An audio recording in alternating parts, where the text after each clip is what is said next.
والشريك والوزير والمقدس عن الضد والند والشبيه والنظير. وأشهد أن محمدا عبده ورسوله البشير النذير والداعي إلى الله بإذنه والسراج المنير. اللهم صل وسلم وبارك عليه وعلى آله وأصحابه ومن تبعهم بإحسان إلى يوم الدين. أما بعد. أعوذ بالله من الشيطان الرجيم. اللهم لا إله إلا أنت مخلص شرعنا واجتنبوا الرجس من الأوثان واجتنبوا قول الزور. Allah Teala hem yarar olamaz, ısrar olan putlardan, yani putlarla Allah'tan başka peygamberlerine ibadet kılınan şunday ısrarlıktan hem şulayı yarar olamaz, yalgan sözden değil, yalgan söylevden, yalgan sözlerden hem din olu yalgan söz bu Allah'tan başkanı ilah itibarı, Allah'tan başkanı özüne ibadet kılartıran zat itip tutup zat yeki eybirinin bu din olu yalgan. Ebu Bekir radıyallahu anh'den fikirler hadis Bukhari ve Müslim'de enne Resulullah sallallahu aleyhi ve sellem kal Ela unebbi'ukum bi ekberil kebair kulna ela ya Resulallah قال الإشراك بالله وحقوق الوالدين وكان متكئا فجلس فقال ألا وقول الزور ألا وشهادة الزور فما زال يكررها حتى قلنا ليته سكتا. Sahabe Abu Bakr riwayatla Allah'ın Elçisi sallallahu aleyhi ve sellem aytdi. Sizge haber vereyim mi? Ulu günahlarının da en ulusu burundadır. Biz neyi ya Allah'ın Elçisi deyip aytdi. Hem Resulullah sallallahu aleyhi ve sellem aytdi. Allah Teala'ya şirk katı, yani Allah'tan başkaga Allah'a tiyişli eylemni Allah'tan başkaga miru, yani Allah bilen kimnedir başkanı eylemni yani zatını dinleştiru. Allah'tan başkaga ibadet kılu, Allah Teala ulumuna başkanı tanı, yani ona dinleş var bir sanav. İlk olu Rahman'ın ilk olusu. Şundan sonra ata-anamı rencidu, ata-anama kısınmav. Allah Teala'ya şirk katılan son ilerleyen ilk olurluğuna, ol ata-anama kısınmav, ata-anamı rencidu. Balasının ata-anasına kısınmav, yamanlık bulmayan işlerle ol, ata-anasını rencide, hem yol ilk olurluğuna olukturar, Allah Teala'ya şirk katılan sonra. Hem şundan sonra bularını Peygamber sallallahu aleyhi ve sellem süyeli tutra idi. Ondan sonra oturdu hem aytdi, hem şulayı yalgan söz, hem yalgan şahitlik tügülme, hem şulayı yalgan söz, hem yalgan şahitlik tügülme deyip qabatlı eyte başladı. Hatta biz bir tuktasa ile inledim, yani şu sözden tutup, üzeri turunda eytedirdiler. Kuruptular, hem şuna göre ey tuktasaydı deyip uzadık.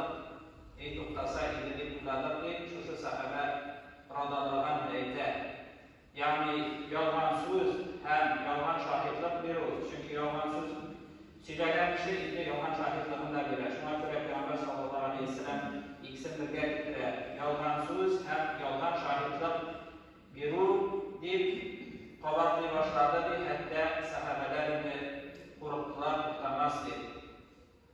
Hem bu görselde yalgan söylevinin hem şunun bilen birge yalgan şahitlik verir. Orada Allah bildi, Allah Teala'ya şirk katı, ondan sonra ata-anamı rencidu, şulardan sonra Peygamber sallallahu aleyhi ve sellem getirdi.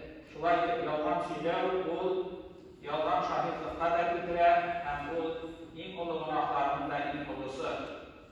Hazırda cemiyetinin hem de şuur cemiyette yaşadığı Müslüman cemaatinde de has olan şuşunda en yaman, en ulu günahlarının birisi Müslümanlar arasında da taralgan, namaz okuşular arasında da taralgan şuşu yalgan söz söylev.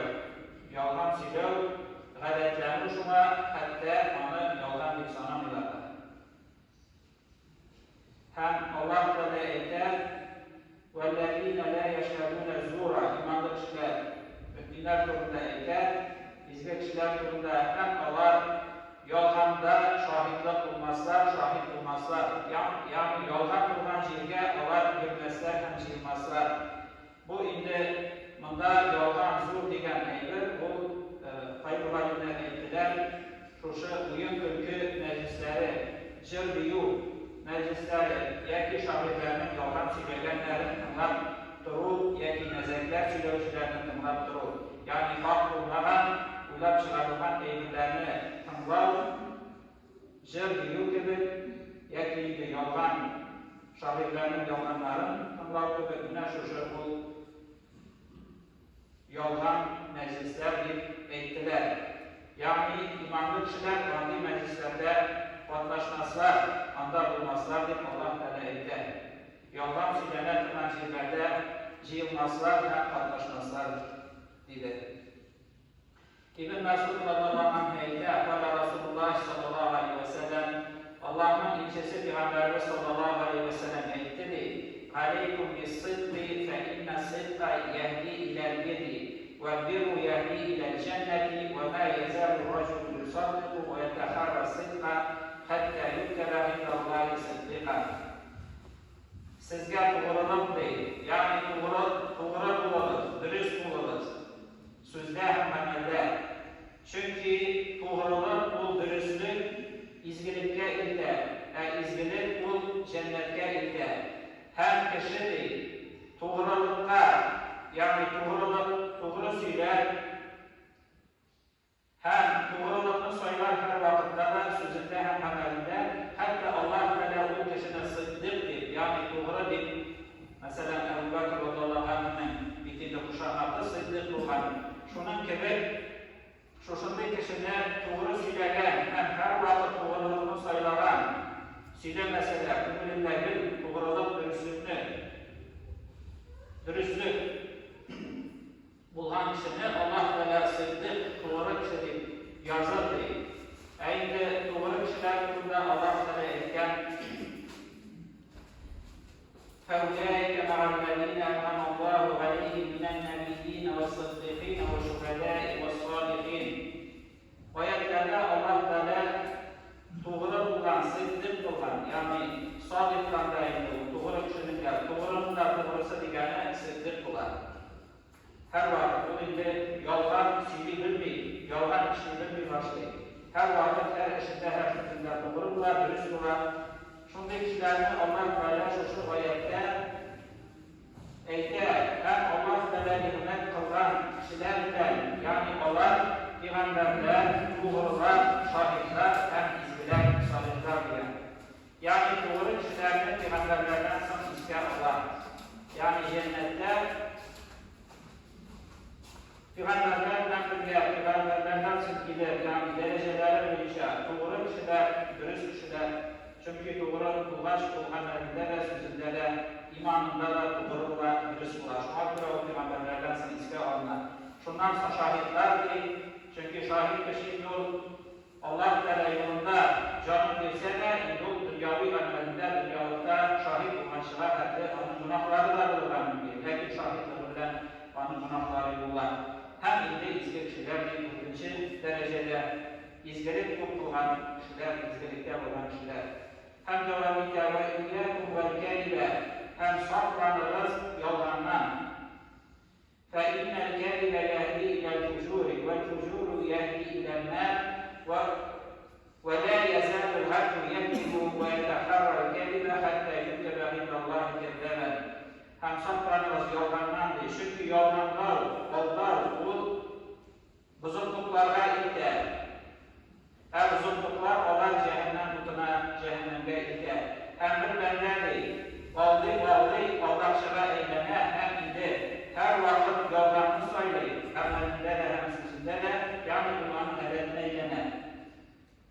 Hatta Allah Teala karşında o yolgancı deyip, aldakçı deyip yazılır deyip. Yani indi, anlayışı Allah saklasın, cehenneme girer.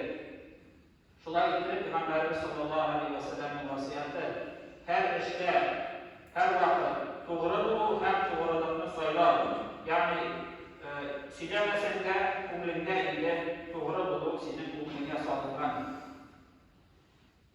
Şuayb Peygamberimiz sallallahu aleyhi ve sellem'den hadis bildiler. Ebu Hurayra radıyallahu anh kâle Resulullah sallallahu aleyhi ve sellem âyetul münâfiki selâfun idâ haddese kezebe ve idâ vaada ahlefe ve idâ ahada vadara. Münafıktan bilgisi şöyle Peygamberimiz sallallahu aleyhi ve sellem münafıkların uğruna bilgileri müminler cennette olsa, kafirler cehennemde olsa, münafıklar cehennemin ilk dibinde ilk yaman azap, ilk batıl azap münafıklardan başlar. Hem onların bilgileri birincisi eğer o silese onlar değil. Silenekle onlar o münafıkların bilgisi olup durar. Şuna göre bu yanlış yani Müslümanlar bunu huluktan, bunu işten saklanırlar diye hem tövbe kılırlar diye. Çünkü kudret Allah yoldaşı bu terbiyeden dolaşaktan gider.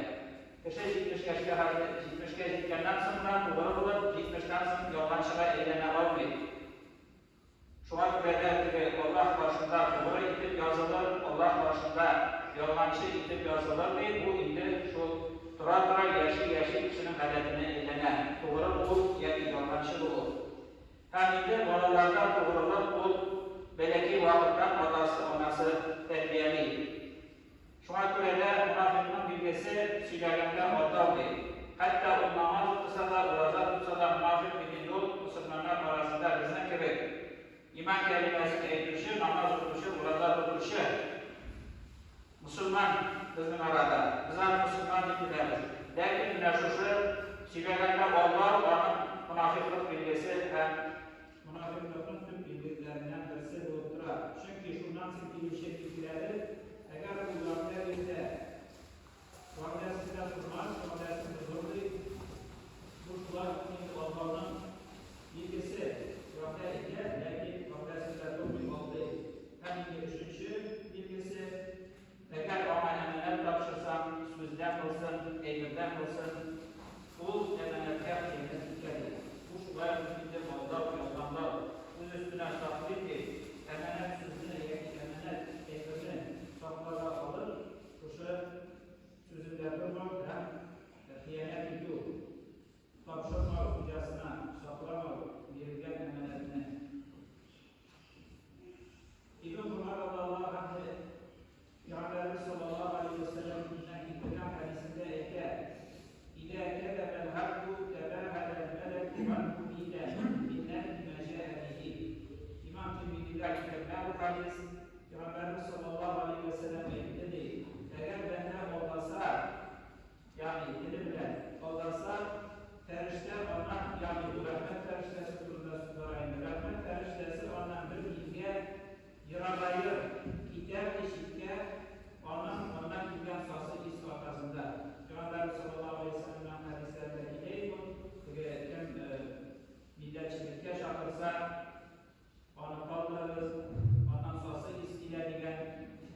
değil.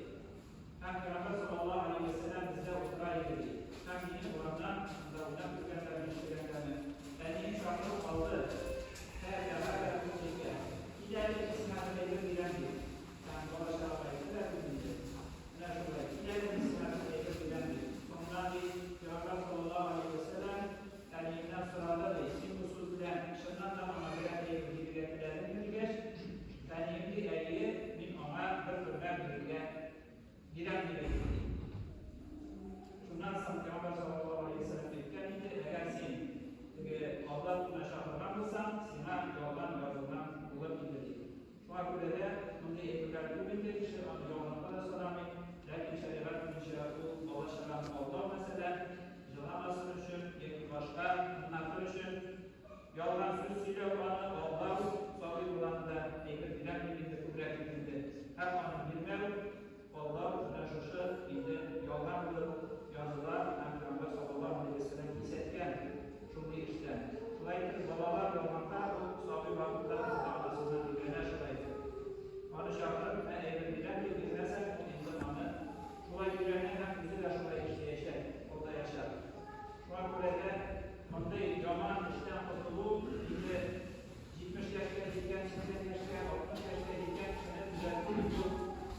Belki mümkünlerimizde, hemen de bu yaman Müslümanlar arasında, bizim cemiyette kalınan, şu olumlar, meteorolog için sabit olanlarını doğrulukta ilerletmek bir vakıttan.